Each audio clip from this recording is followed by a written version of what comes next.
O básculo é o circuito que a gente usa para lembrar de estado e ele é um multiplexador com realimentação.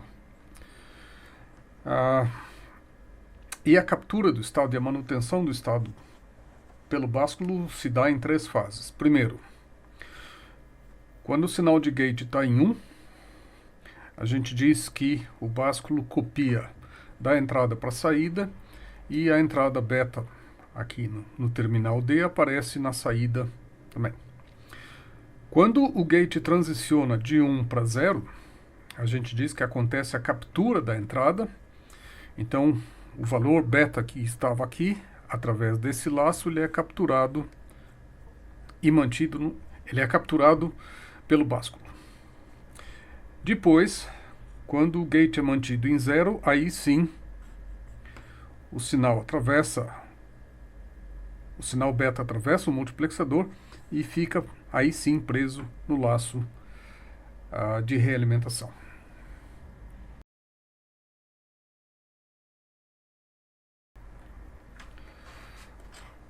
Esse é o modelo típico do circuito que usa básculos, ou que usa memória. A gente tem um pedaço do circuito que é combinacional, que computa alguma coisa. Suponha, por exemplo, que eu quero escrever eu quero projetar um circuito que faz n é igual a n mais 1 e lembra do valor anterior do n. Então esse aqui seria um circuito que faz o mais 1 e aqui eu guardo o valor do n. No básculo eu guardo o valor do n. Esse circuito tem um problema. Quando o gate é 1, eu tenho que o básculo ficou transparente. Então, o que está na entrada D é copiado para a saída Q. O problema é que, assim como eu tenho o ciclo interno, eu tenho também um ciclo externo, através desse caminho daqui. E o que pode acontecer é que a saída Q passa através do do circuito que computa o mais 1. Então, eu tenho n mais 1, aqui vira n mais 1, aqui vira n mais 1 de novo, dá n mais 2 e assim para todo sempre, enquanto o gate for 1. E nesse meio tempo eu perdi o valor da variável que eu queria ter lembrado antes. O problema aqui que eu tenho é o ciclo de D para Q, através do circuito combinacional para D de novo. Esse é um problema bem difícil de consertar. Quer dizer, esse é um problema bem difícil de tratar dessa forma assim. E tem uma complicação adicional que se o número de inversões aqui dentro for ímpar, esse circuito oscila. E ele nunca vai estabilizar. Mesmo quando eu passar de 1 para 0, o gate passar de 1 para 0, talvez o valor continue oscilando. É muito difícil de prever. Ao contrário do que eu falei agora há pouco, a solução para isso é simples. Existe uma solução, desde que eu esteja disposto a gastar um pouquinho mais com o circuito.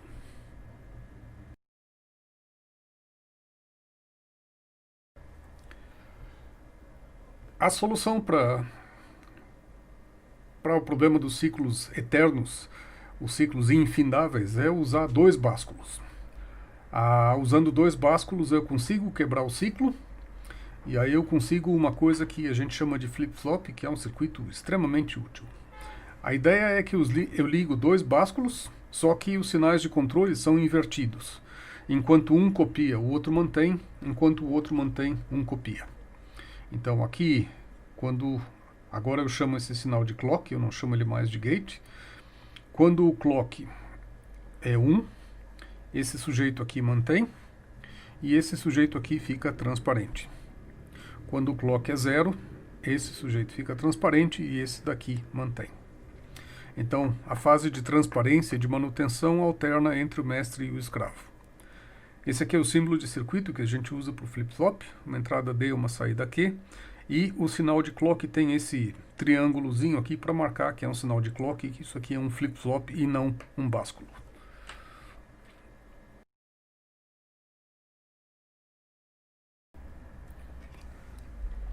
Bom, lembrando, o mestre e o escravo, os dois básculos, eles têm os sinais de controle ligados de forma invertida. Então, quando o clock é 1, O mestre mantém o valor que ele capturou na borda de subida. Então o mestre mantém o valor dele e o escravo é transparente, porque o clock é 1, o escravo copia o que o mestre guardou. Então, quando o clock é 1, o mestre guarda o bit e o escravo repassa ele para frente. Quando o clock é 0, o mestre fica transparente, mas o escravo mantém o bit que ele tinha antes. O mestre capturou o bit aqui, nessa fase o escravo mantém o bit que ele tinha. E o mestre agora está tentando copiar o bit novo. Então, na primeira fase, o mestre mantém e o escravo repassa. Na segunda fase, é o escravo quem mantém. E aí a saída que aparece é justamente o bit mantido dentro do laço do escravo. E nessa fase aqui, o mestre está se preparando para o próximo bit na próxima borda de subida.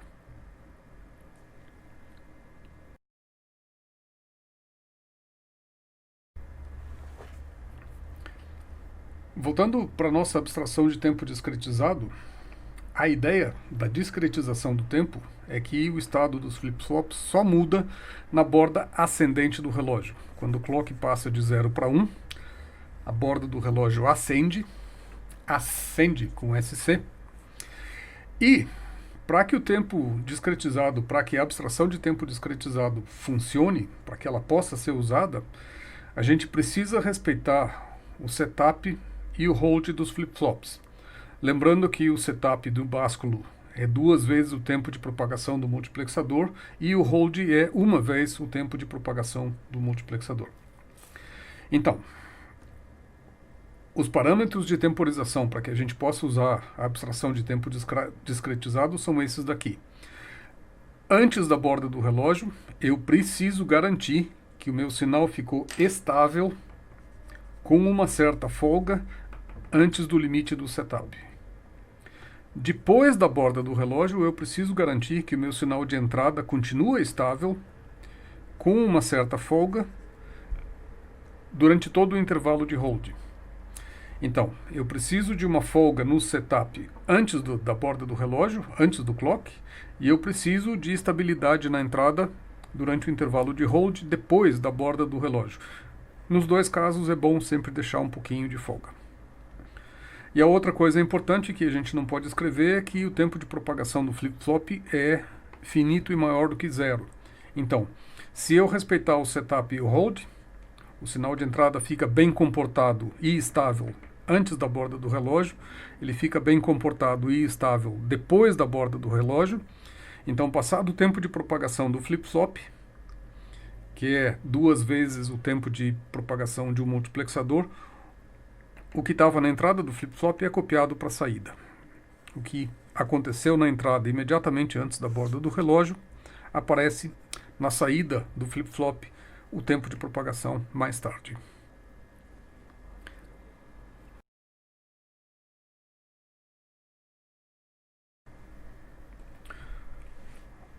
Um dos usos mais típicos de flip-flops, além do flip-flop ser usado sozinho, solteiro, para guardar um único bit, é quando a gente agrupa vários flip-flops no que a gente chama de um registrador.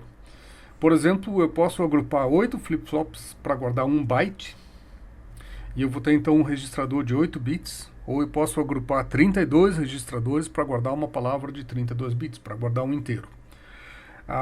O que a gente faz é a gente empacota tantos flip-flops quanto os necessários num mesmo pacote, e todos eles têm o relógio em comum. Então, quando bate o tique do relógio, todos eles mudam e o valor que está na entrada D, em todas as entradas D, é copiado para todas as saídas Q ao mesmo tempo. O símbolo de projeto, o símbolo de desenho de circuito que a gente usa para o registrador é um retângulo com entrada D, saída Q e o cortezinho para o sinal do relógio. Esse símbolo aqui representa esse circuito inteiro aqui.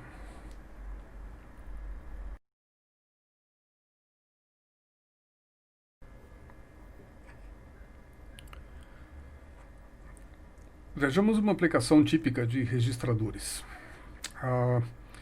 Eu tenho um circuito combinacional que, a partir das entradas A e B, computa um sinal C.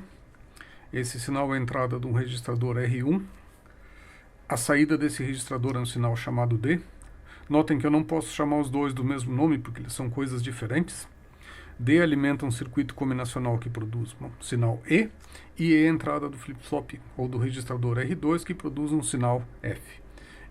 F e E são diferentes, e já vai ficar claro por que eles são diferentes. Bom, então, olhando primeiro para esse pedaço aqui do circuito, eu tenho os sinais A e B, com valores alfa e beta, que, passado o tempo de propagação desse circuito aqui, produzem gama. Se o sinal gama respeitar setup e hold do registrador R1, nessa borda do relógio aqui, o sinal gama é copiado daqui para cá. Então, eu tenho o sinal gama combinacional que vai durar esse tempo todo, mas o gama que está desse lado do registrador só vai ser copiado depois da borda do relógio. Ele vai ser copiado de C para D. E uma vez que ele é copiado de C para D, não importa mais o que acontece no sinal da entrada, ele vai ficar estável até a próxima borda do relógio. No segundo ciclo, esses caras aqui, por exemplo, viram π e sigma e produzem o sinal ômega. Então, o sinal ômega enlaranjado, se ele respeitar setup e hold do registrador, ainda no registrador R1, o sinal ômega vai ser copiado na próxima borda do relógio de C para D. Notem que eu falei antes que C e D são sinais diferentes. C é um sinal combinacional, D é a saída do registrador que vai estabilizar depois da borda do relógio. C pode variar durante o ciclo do relógio, não nos interessa, só nos interessa os valores de C na borda do relógio, ou imediatamente antes da borda do relógio por causa de setup e hold. Então o tempo discretizado é que eu estou olhando para esse sinal aqui somente nas bordas do relógio, o que acontece no intervalo do meio não me interessa. E essa é uma vantagem gigante se a gente está projetando circuitos complexos. Bom, olhando agora para a segunda metade do circuito, é mais ou menos a mesma coisa. O sinal D é a entrada para o circuito combinacional que produz o sinal E. Então, se o sinal E estabiliza respeitando o setup e hold antes da borda do relógio, ele é copiado de E para F. F permanece estável durante todo o ciclo do relógio, embora E possa mudar. No próximo ciclo, quando eu uso esse valor em verde aqui para gerar, quando eu uso o valor em verde para gerar o valor em vermelho, então esse verde aqui agora produz o vermelho. Se esse sinal vermelho respeita setup e hold, na borda do relógio ele vai ser copiado de E para F.